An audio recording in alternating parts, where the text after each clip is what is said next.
Lesson 2 is going to be on percent composition by mass. So we're going to talk about the percent composition formula, calculating mass to percent, and then calculating percentage to mass. So how could you find the percent of girls in the class? You start out with the number of girls divided by the total number of students, and you multiply it by 100. How do you calculate your quiz score? You take the number you got right, which is the part, and you divide it by the total number of questions, which is the whole, and you multiply that by 100. Both of these are examples of common percent compositions that we do in normal life. But in chemistry, there is no difference in figuring out the percent composition of an element inside of a compound. Right, so now we're going to do percent composition by mass. The only difference from the previous examples is that we're going to use mass instead of other things. So you're going to take the mass of the part you're looking for, divided by the mass of everything involved, and you're going to multiply that by 100. This formula is actually found on reference table T. It's not necessary for you to remember it. What is the percent of oxygen by mass in 1 mole of water? The way that you do this is that you take the mass of the part. So in water, there's only 1 part oxygen, which is 16.0 grams per mole. You divide it by the total mass of water, which is the GFM of water, 18.0 grams per mole, and then you multiply that by 100 to get your percent by mass. When you do this correctly, you get 88.9% oxygen in every water molecule. Using the exact same formula, let's figure out the percent mass of nitrogen in ammonium nitrate. So the first thing we have to do is find the GFM of the entire compound. So you have 2 moles of nitrogen. If you add them up, there's 2 of them. Everyone weighs 14. You have 4 moles of hydrogen. Everyone weighs 1. And you have 3 moles of oxygen. Everyone weighs 16. If you add them all up, you get 80 grams in total for 1 mole of ammonium nitrate. That's your total. We only want to know percent mass of nitrogen, which means you will be taking 28. Where do I get 28? 28 is the sum of all the nitrogens in this compound. So 28 divided by 80, multiply that by 100, tells us that the percent mass is going to be 35% of the mass will be nitrogen. So out of 80 grams, 35% is nitrogen.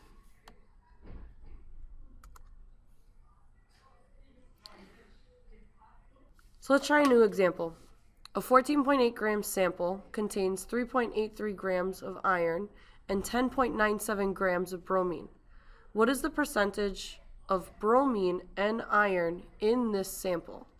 Okay, so the key information here is that there's a total mass of 14.8 and partial masses of 3.83 for iron and 10.97 for bromine.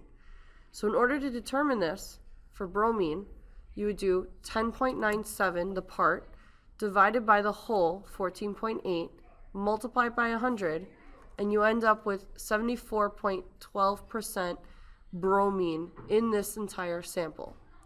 You could do the same thing for iron, or you could subtract 74.12 from 100 to get the percent of iron, since they both should add up to 100% in total. Other questions that will always be asked of you to find on the regions, for example, are multiple choice questions that want you to figure out the greatest percentage by mass of an element. So here we have the question, which species or which chemical compound contains the greatest percentage by mass of hydrogen? The first one is a hydroxide, the second one is water, the third one is hydronium, and the last one is hydrogen peroxide. So to figure this out, you have to do, again, part over whole times 100 to tell you which percent is the greatest. If we do the math, looking at A, that means a hydrogen and oxygen weighs 17, so 1 over 17 is 6%. In the second example, you have 2 grams of hydrogen over 18, which is the total, gives you 11%. In the third example, you have 3 grams of hydrogen over 19 grams of the compound, gives you 16%. But in the last one, you have 2 over 34, and that gives you 5.8%. So the answer would be C. Hydronium will have the greatest percentage by mass of hydrogen in the compound. In this problem, guys, we're going to be turning percentages into grams so we could figure out the actual mass amount of certain elements out of an entire total sample. So in this problem, we have sterling silver, which is found in either jewelry, surgical equipment, or musical instruments. It is composed of 92.5% silver and about 7.5% copper. Together, they make 100% of an alloy, which you have 500 grams of. We want to figure out how much grams for silver and copper, or the masses we have of each element inside of the alloy. So the first thing we have to do is take the percentages that we know, which is 92.5 and 7.5, and convert them into numerical form. So we take the percentages and divide by 100, and we get that many of silver and that many of copper. We then take the 0.925 of our silver, and we will cross multiply of x out of 500. Again, this is the percent composition formula, just backwards. And when we cross multiply, we'll figure out that you need 462.5 grams of pure silver, and you would melt that in with 37.5 grams of pure copper. Now, you can always check your work by putting those numbers back into the percent composition formula and determining the 92.5 and the 7.5 at the end. So here's another example. The ring of power, commonly used to enslave the free races of Middle Earth, is a superalloy consisting of various rare metals. It contains titanium, 24% of it, 16% mercury, 31% tungsten, 29% uranium. Again, altogether that is 100%. Determine how much of each element you would need in order to craft a ring of power that weighs 45 grams. So we're going to use the percent composition formula, but backwards again. So take those percents, and we're going to divide them by 100 first. Then we're going to take those values and put them equal to x over the 45 grams. So it's part over whole. The x is your part. So if we do this with titanium, you cross multiply and you end up with 10.8 grams of pure titanium in the ring of power. You do the same thing for the last three.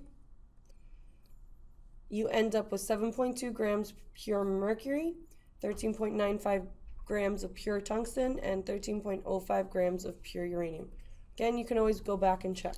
If you add up all these different masses, you should get 45 grams in total.